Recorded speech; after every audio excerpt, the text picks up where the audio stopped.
बिस्मिल्लाहिर्रहमानिर्रहीम।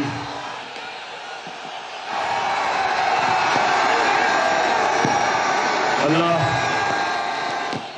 तेरी इबादत करते हैं, तेरे से मदद मांगते हैं।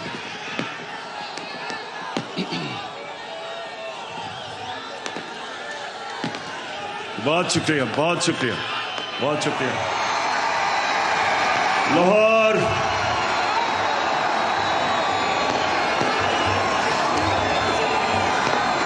शुक्रिया, शुक्रिया। लाहौर मैं आपका जितना भी शुक्रिया अदा करूं वो कम है।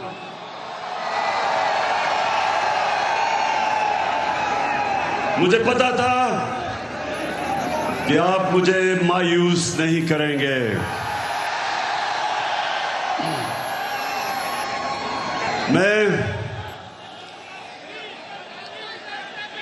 मैंने कभी इतने बड़े जलसे के सामने खिताब नहीं किया। आप सबका शुक्रिया। माशाअल्लाह, अल्लाह का भी शुक्र अदा करता हूं कि उसने आपके दिल में वो शऊर डाला, आपको जगाया। ये अल्लाह का करम है, ये अल्लाह का खास करम होता है जब वो एक कौम को जगा देता है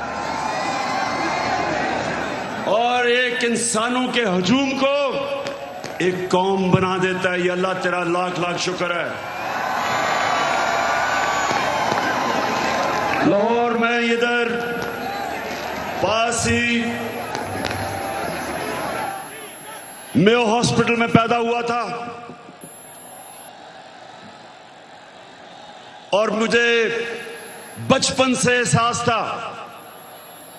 ये आपने आज गौर से बातें सुन। सामने प्लीज बैठ जाएं, बैठ जाएं, आप बैठ जाओ। वो नीचे देख सकते, नीचे बैठ जाओ, बैठ जाओ, बैठ जाओ, बैठ जाएं, सामने बैठ जाएं, वो देख नहीं सकते। बैठ जाए प्लीज। देख, मैं पाकिस्तान के साथ बड़ा हुआ हूं। मैं बार बार लोगों को बताता हूं कि मेरे मां बाप एक गुलाम हिंदुस्तान में पैदा हुए थे और उन्होंने पाकिस्तान की तहरीक में शिरकत की थी। और बचपन से उन्होंने मुझे एक चीज बताई कि तुम खुशकिस्मत हो कि एक आजाद मुल्क में पैदा हुए हो। और मैंने जब क्रिकेट की ग्राउंडों के ऊपर अपने मुल्क का नाम ऊपर किया और हमारा पाकिस्तान आहिस्ता आहिस्ता आहिस्ता क्रिकेट की दुनिया में ऊपर जाना शुरू हुआ, तो हमें फख्र होता था कि हम वो पाकिस्तानी हैं जो एक आजाद पाकिस्तान को दुनिया में उठा रहे हैं। तो मेरे पाकिस्तानियों, लाहौर के लोगों, जो आप सब यहां हैं, जो बाहर हैं, वैसे मैंने कभी इतनी पब्लिक नहीं देखी।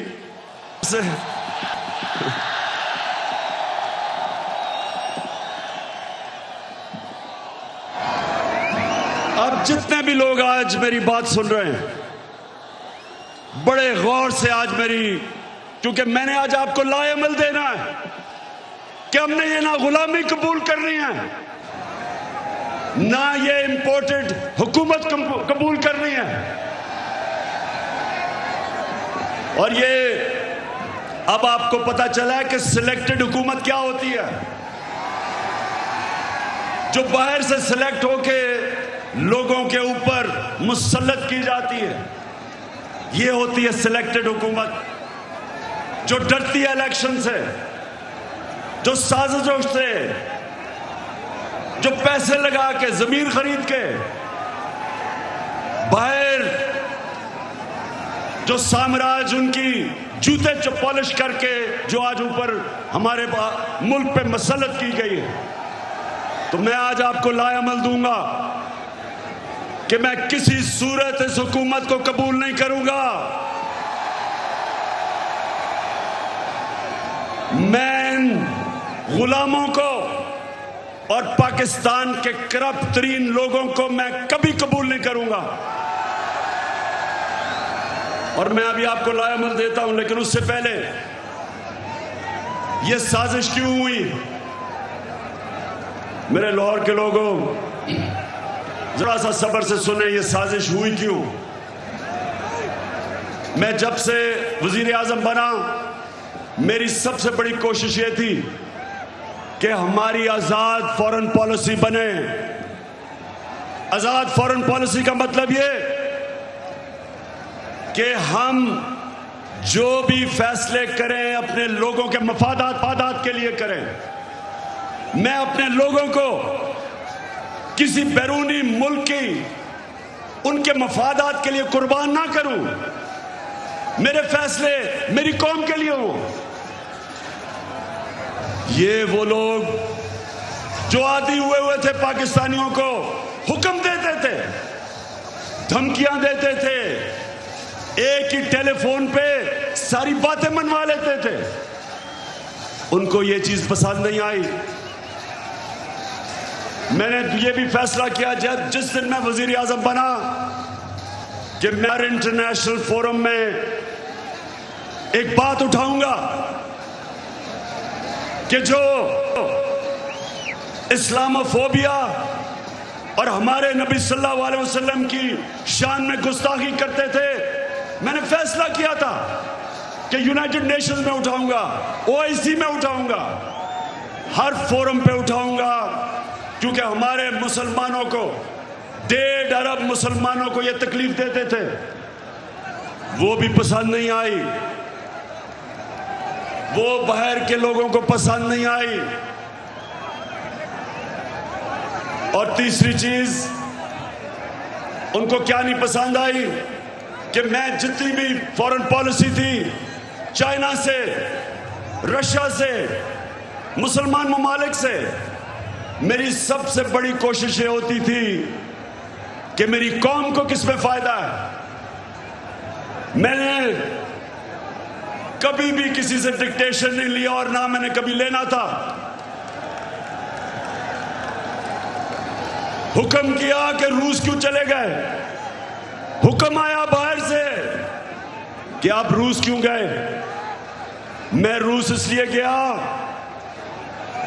एक पाकिस्तान में गैस खत्म हो रही है, हमने उसे गैस का कॉन्ट्रैक्ट करना था, लेकिन 2 और चीजें, रूस हमें तेल 30% कम कीमत पे दे रहा था,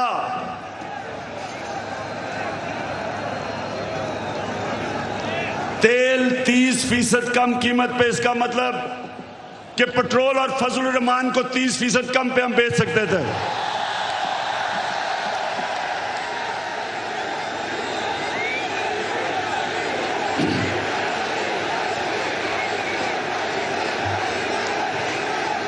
उसके अलावा हमें 20 लाख टन गंदम इंपोर्ट करनी थी रूस से, वो भी हमें 30% कम कीमत पे दे रहे थे। मैं इसलिए गया था कि मेरे लोगों को फायदा था, मेरी आवाम को फायदा था, मैं महंगाई कम कर सकता था। और ये देखें कि हिंदुस्तान जो अमेरिका का करीबी एलाई है, स्ट्रेटेजिक एलाई है, वो तेल मंगवा रहा है रूस से। उसको अमेरिका ने कहा कि ना तेल खरीदो, उसने आगे से सीधा जवाब दिया अमेरिका को कि हम अपने लोगों के मफादात के लिए फैसले करते हैं। यानी कि हिंदुस्तान की फॉरेन पॉलिसी उनके लोगों के मफादात के लिए, और हमारी फॉरेन पॉलिसी किसी और कौम की मफादात के लिए। ये भी पसंद नहीं आई बात, चाइना से ताल्लुकात वो भी पसंद नहीं आए, तो तब बाहर से साजिश होनी शुरू हुई। लेकिन ये याद रखें कि साजिश कभी मुकम्मल नहीं हो सकती जब तक अंदर मुल्क के मीर जाफर और मीर सादिक ना बैठे हों। मीर जाफर वो गद्दार था जिसने अंग्रेजों के साथ मिलकर मुसलमानों की हुकूमत, सिराजुद्दौला की हुकूमत गिराई जाती मफादात के लिए। और मीर सादिक वो था निजाम हैदराबाद के साथ मिलके, अंग्रेजों के साथ मिलके टीपू सुल्तान को इन्होंने हरवाया।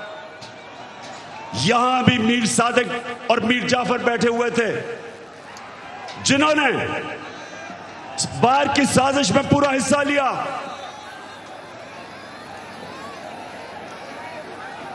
क्या हुआ?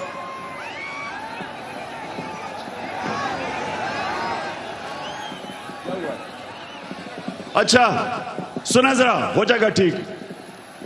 तो ये साजिश बाहर से हुई, अंदर मीर जाफर और मीर सादिक बैठे थे, अंदर थ्री स्टूजेस बैठे हुए थे, इन्होंने इनके साथ मिले। और भी इसके अंदर लोग मुलव्वस थे। और तारीख इन सारों को किसी को माफ नहीं करेगी जिन्होंने मिलके एक हुकूमत को कब गिराया। मेरे पाकिस्तानियों ये सुने, हमारी हुकूमत को तब गिराया जब हमारी हुकूमत की, और मैं चैलेंज करता हूं, सबसे बेहतरीन पाकिस्तान की परफॉर्मेंस तहरीक इंसाफ की हुकूमत की थी। हमारी इकोनॉमी सही तरफ जा रही थी, 5.6% पे हमारी इकोनॉमी बढ़ रही थी। ना नून लीग ने इसका कभी मुकाबला किया, ना पीपल्स पार्टी ने किया। हमारी एक्सपोर्ट्स रिकॉर्ड पे थी। कभी पाकिस्तान की तारीख में $1 अरब की एक्सपोर्ट्स नहीं हुई। कभी पाकिस्तान में इतने बाहर से डॉलर्स नहीं आए। $31 अरब रेमिटेंसेस बैरून मुल्क पाकिस्तानियों ने हमें भेजी। $31 अरब। हम जब हुकूमत में आए थे $19 अरब थी।